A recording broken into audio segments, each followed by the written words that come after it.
അഭിലാഷിനി, മുഖ്യമന്ത്രി അങ്ങ് തിരിച്ചു പോവുകയാണോ, കളക്ടറേറ്റിലേക്കോ അതോ തിരുവനന്തപുരത്തേക്ക് പോവുകയാണോ? മന്ത്രിതല ഉപസമിതി എന്തായാലും അവിടെ തങ്ങുന്നുണ്ടല്ലോ. ഇനിയുള്ള ദിവസങ്ങൾ മന്ത്രിതല ഉപസമിതി തന്നെ കാര്യങ്ങൾ ഏകോപിപ്പിക്കും. അങ്ങനെയുള്ള തീരുമാനങ്ങളാണല്ലോ ഉള്ളത്.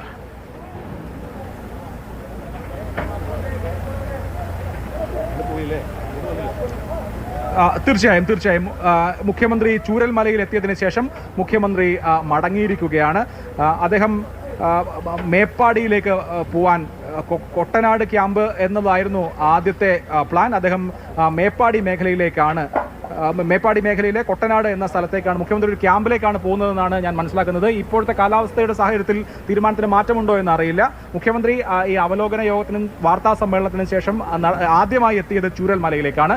ചൂരൽമലയിൽ എത്തി അദ്ദേഹം മടങ്ങി. അദ്ദേഹം മാത്രമല്ല, അദ്ദേഹവും മന്ത്രിമാരും ചൂരൽമലയിൽ എത്തുകയും ഇവിടെ ബെയിലി പാലം നിർമ്മാണം അടക്കമുള്ള കാര്യങ്ങൾ വിലയിരുത്തുകയും ചെയ്തു. ഇപ്പോൾ മുഖ്യമന്ത്രിയും സംഘവും മടങ്ങിയിരിക്കുകയാണ്. അദ്ദേഹം ദുരിതാശ്വാസ ക്യാമ്പുകൾ സന്ദർശിക്കുന്നുണ്ട് എന്നാണ് നേരത്തെ അറിയിച്ചിട്ടുള്ളത്. കൊട്ടനാട് എന്ന ദുരിതാശ്വാസ കൊട്ടനാട് എന്ന ക്യാമ്പിലേക്കാണ് മുഖ്യമന്ത്രി പോവാൻ തീരുമാനിച്ചിരുന്നത്. ആ ഷെഡ്യൂൾ അനുസരിച്ച് തന്നെയാണോ മുഖ്യമന്ത്രിയുടെ ഇനിയുള്ള യാത്ര എന്ന് അറിയില്ല. ഇപ്പോൾ നേരത്തെ മുഖ്യമന്ത്രി മന്ത്രിമാരും താഴേക്ക് വരാനുള്ള ഒരു സാധ്യത മുൻകൂട്ടി കണ്ട് ഇവിടെ സുരക്ഷാ ക്രമീകരണങ്ങളൊക്കെ വരുത്തിയിരുന്നു. മറ്റാളുകളുടെയൊക്കെ സഞ്ചാരം ഈ താൽക്കാലിക പാലത്തിൽ നിന്ന് ഒഴിവാക്കിയിരുന്നു. പക്ഷേ അദ്ദേഹം താഴേക്ക് ഇറങ്ങിയില്ല. കാരണം അദ്ദേഹത്തിന് താഴേക്ക് ഇറങ്ങാൻ കഴിയുന്ന ഒരു സാഹചര്യമല്ല. മഴ പെയ്യുന്നുണ്ട്. ഇവിടെ കനത്ത ചെളിയാണ്. ഒരാൾക്ക് മര്യാദയ്ക്ക് നടക്കാൻ കഴിയുന്ന സാഹചര്യം ഇവിടെ ഇല്ല. അതുകൊണ്ട് തന്നെ അദ്ദേഹം ഈ താൽക്കാലിക പാലത്തിലേക്കോ മറ്റോ എത്തിയിട്ടില്ല. പ്രജീഷ്, ഇനി അദ്ദേഹം ഒരു ദുരിതാശ്വാസ ക്യാമ്പിലേക്ക് പോവുകയാണ്. ശരി, മേപ്പാടിയിലെ ദുരിതാശ്വാസ ക്യാമ്പിലേക്ക് അഭിലാഷ് തുപിച്ചു. അഭിലാഷ്, ഒപ്പം തന്നെ ഇനി നമ്മൾ ഉറ്റുനോക്കുന്നത് നമ്മുടെ ഈ ബെയിലി പാലം തുറക്കുക, അവിടെയൂടെ വാഹനങ്ങൾ പോവുക, ഈ അത്യാധുനിക സാങ്കേതിക വിദ്യകളുള്ള അതൊക്കെ നമുക്ക് ഈ വാഹനത്തിലൂടെ 24 ടൺ വരെ കടത്തിവിടാൻ കഴിയുന്ന ശേഷിയുള്ള ഒരു പാലമാണ്. രക്ഷാപ്രവർത്തനത്തിന് കൂടുതൽ ഗതിവേഗമുണ്ടാകുന്നുവെന്ന് പ്രതീക്ഷിക്കപ്പെടുന്ന നിമിഷങ്ങളിലേക്കാണല്ലോ. അപ്പോൾ ഈ മഴ, ഇപ്പോൾ പെയ്യുന്ന മഴ, അത് ഈ സന്നദ്ധ പ്രവർത്തകർക്കും ഒപ്പം ഈ തിരച്ചിൽ നടത്തുന്നവർക്കുമൊക്കെ ഏതെങ്കിലും തരത്തിൽ പ്രതികൂലമായി ബാധിക്കുമോ?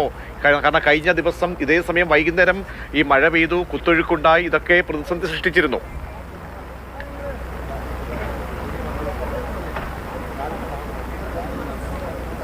ഇപ്പോൾ ശക്തമായ മഴ പെയ്യുന്നുണ്ട് പ്രതീക്ഷ. രാവിലെ ഇത്രയും ശക്തമായ മഴ ഉണ്ടായിരുന്നില്ല എന്ന് മാത്രമല്ല, ഈ കണ്ണാടിപ്പുഴയിലെ ഒഴുക്കും വർദ്ധിച്ചിട്ടുണ്ട്. പക്ഷേ ബെയിലി പാലത്തിന്റെ നിർമ്മാണത്തെ അത് ബാധിക്കാൻ സാധ്യതയില്ല. കഴിഞ്ഞ ദിവസം മഴ ബാധിച്ചത് താൽക്കാലികമായി ഉണ്ടാക്കിയ പാലമായിരുന്നു. അത് തടി കൊണ്ടുണ്ടാക്കിയ പാലമായിരുന്നു.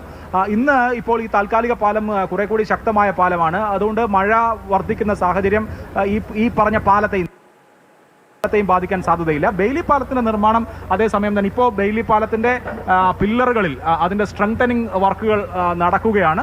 നേരത്തെ അത്രയും ഗതിവേഗം ഇപ്പോൾ ഇല്ല. പക്ഷേ അത് വൈകുന്നേരത്തോടുകൂടി ബെയിലി പാലം സജ്ജമാകുമെന്നാണ് ഇപ്പോൾ സൈന്യവുമായി ബന്ധപ്പെട്ട വൃത്തങ്ങളിൽ നിന്ന് അറിയുന്നത്. ഞാൻ രാവിലെ അന്വേഷിച്ചപ്പോൾ രാവിലെ 10 മണി എന്ന് പറഞ്ഞു. പക്ഷേ ഇവിടെ വർക്ക് ചെയ്യുന്ന മലയാളികളായ സൈനികരുണ്ട്. ഞാൻ അവരോട് സംസാരിച്ച് 1 മണിയെങ്കിലും ആകുമെന്ന് പറഞ്ഞിരുന്നു. പക്ഷേ 1 മണിക്കും പൂർണ്ണമായും ബെയിലി പാലം സജ്ജമായിട്ടില്ല. ഇന്ന് വൈകുന്നേരത്തോടുകൂടി എന്ന് പറയാൻ കഴിയുന്ന സാഹചര്യമാണ്. പക്ഷേ ഈ പാലത്തെ സംബന്ധിച്ച ക്രൂഷ്യലായി ഇതിന്റെ റെയിലിങ്ങുകൾ അപ്പുറത്തും ഇപ്പുറത്തും ഉറപ്പിക്കുക എന്ന വർക്ക് കഴിഞ്ഞിരിക്കുന്നു. ഇനി ഇതിനൊരു പ്ലാറ്റ്ഫോം ഉണ്ടാക്കുകയാണ് വേണ്ടത്. അത് താരതമ്യേന ഇതുവരെ നടന്ന കാര്യങ്ങളുമായി താരതമ്യം ചെയ്യുമ്പോൾ താരതമ്യേന എളുപ്പമുള്ള കാര്യമാണ്. എന്നാലും വൈകുന്നേരം വരെ എത്തും എന്ന് നമുക്ക് പ്രതീക്ഷിക്കാം. ഇപ്പോൾ വളരെ ശക്തമായി തന്നെ മഴ പെയ്യുകയാണ്. ഞാൻ നേരത്തെ സൂചിപ്പിച്ചതുപോലെ ഇവിടെ രക്ഷാപ്രവർത്തകർ ഒരുപാട് പേർ ഇന്ന് ഈ താൽക്കാലിക പാലം വഴി മുണ്ടക്കൈയിലേക്ക് പോയിരുന്നു. അതിൽ കുറേ ആളുകളൊക്കെ തിരികെ വരുന്നതും നമുക്ക് കാണാം. ഇന്ന് യന്ത്രസഹായത്തോടു കൂടിയുള്ള തെരച്ചിലാണ്. ഈ കനത്ത മഴ മുണ്ടക്കൈയിലെ രക്ഷാപ്രവർത്തനത്തെ ഏത് തരത്തിൽ ബാധിക്കും എന്നുള്ളതാണ് നമ്മളെ സംബന്ധിച്ച് ഇനി ഒരല്പം ആശങ്കയോടുകൂടി കാണേണ്ട കാര്യം. ബെയിലി പാലത്തിന്റെ നിർമ്മാണത്തെ ഈ മഴ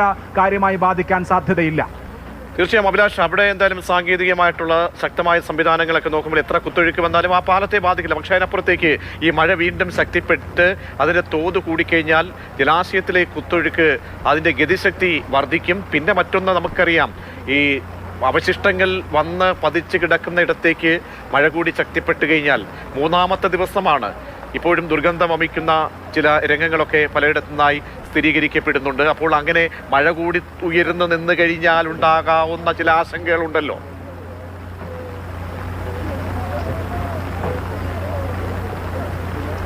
തീർച്ചയായും അത് ബുദ്ധിമുട്ടേറിയ സാഹചര്യമാണ്. അതിലേറ്റവും പ്രധാനപ്പെട്ട കാര്യം എന്ന് പറയുന്നത് ഈ മേഖലയിൽ, അതായത് മുണ്ടക്കൈ മേഖലയിൽ ഇനിയും കണ്ടെടുക്കാൻ ഒരുപാട് മൃതദേഹങ്ങളുണ്ട്. ഞാൻ മൃതദേഹങ്ങൾ എന്ന് പറയാൻ കാരണം പ്രതീഷ്, അവിടെ പരിചയമുള്ള ആളുകൾ, ആ നാട്ടുകാർ അല്ലെങ്കിൽ മുമ്പ് ആ നാട്ടിൽ താമസിച്ചിരുന്ന ആളുകളൊക്കെ ദാ ഇവിടെ വീടുണ്ടായിരുന്നു എന്ന് പറഞ്ഞ് പലയിടങ്ങളിലും വീടുകൾ ചൂണ്ടിക്കാണിക്കുന്നുണ്ട്. അവിടങ്ങളിലൊക്കെ മൺകൂനകൾ മാത്രമാണുള്ളത്. ആ വീട്ടിലെയൊക്കെ മനുഷ്യർ എവിടെ പോയി എന്ന ചോദ്യം സ്വാഭാവികമായുമുണ്ട്. ആ മനുഷ്യർക്ക് വേണ്ടിയുള്ള തെരച്ചിലാണ് നടത്തുന്നത്. അതുകൊണ്ട് തന്നെ മഴ വീണ്ടും വർദ്ധിക്കുന്നു എന്നുള്ളത് ആശങ്കയുണ്ടാക്കുന്ന കാര്യമാണ്. ഇന്നലെ തന്നെ ഉരുൾപൊട്ടൽ തുടങ്ങിയ അഭ്യൂഹങ്ങളൊക്കെ മറ്റുമൊക്കെ ഉണ്ടായിരുന്നു. വസ്തുതയല്ലായിരുന്നു അത് എങ്കിൽ പോലും മഴ കൂടുമ്പോൾ തീർച്ചയായും ഇപ്പോഴത്തെ സാഹചര്യത്തിൽ നെഞ്ചിടിപ്പ് കൂടുന്നുണ്ട്, പ്രയാസം കൂടുന്നുണ്ട്. അത് രക്ഷാപ്രവർത്തകർക്ക് അവരുടെ രക്ഷാപ്രവർത്തനത്തെ കൂടുതൽ പ്രയാസമുള്ളതാക്കുന്നുണ്ട്. സംശയരഹിതമായ കാര്യമാണത്. ഇപ്പോഴെന്തായാലും കനത്ത മഴ എന്ന് തന്നെ പറയാവുന്ന വിധത്തിൽ മഴ പെയ്തുകൊണ്ടിരിക്കുകയാണ്. ഇന്നലെ ഉച്ചയ്ക്ക് ശേഷം ശരി അഭിലാഷ്, നമുക്ക് പുതിയ വിവരങ്ങൾ ശേഖരിച്ചുകൊണ്ടേയിരിക്കുക. ബൈലി പാലമാണ് അവിടെ നമ്മൾ അടുത്ത മിനിറ്റുകളിൽ ഡെവലപ്പ് ചെയ്യപ്പെടുന്ന ഏറ്റവും പ്രധാനപ്പെട്ട ഒരു സംവിധാനം.